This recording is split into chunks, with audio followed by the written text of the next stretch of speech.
Tadepalli palace లో ఒక psycho ఉన్నాడు.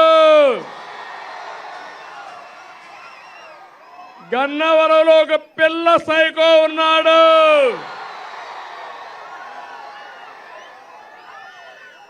కబద్దార్ గుర్తుపెట్టుకోండి.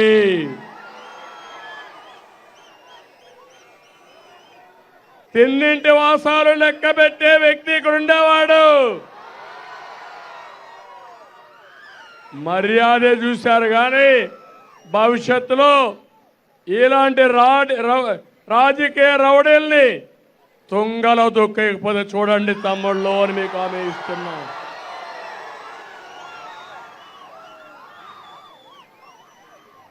యార్లగడ్డ వెంకట్రావు చదువుకున్న వ్యక్తి,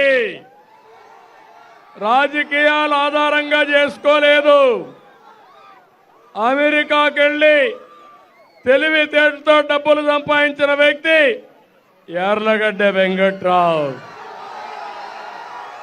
ఇక్కడ ఉండే సైకో రౌడీజం చేసి భూ కబ్జాలు చేసి డబ్బులు సంపాదించిన వ్యక్తి. అందుకే హామీ ఇస్తున్నా, ఇప్పుడు యార్లగడ్డ వెంకట్రావు గారి గెలుపు గోడ మీద రాసేసుకున్నాం. పిల్ల సైకో ఓడిపోవడం ఖాయం. ఎగిరెగిరి పడ్డావు. చెప్తున్నా, నా దగ్గర తోక తిప్పితే తోక కట్ చేస్తాం తప్ప ఎవరిని వదిలిపెట్టాం. మా తమ్ముళ్ళు ఉన్నారు, పోరాడారు.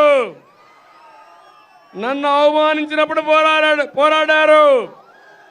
తెలుగుదేశం పార్టీ ఆఫీసు తగలబెట్టి మిమ్మల్ని జైల్లో పెడితే వీరోచితంగా పోరాడిన నా తమ్ముళ్ళని, నా కుటుంబ సభ్యుల్ని ఎప్పుడూ జీవితంలో మర్చిపోలేను.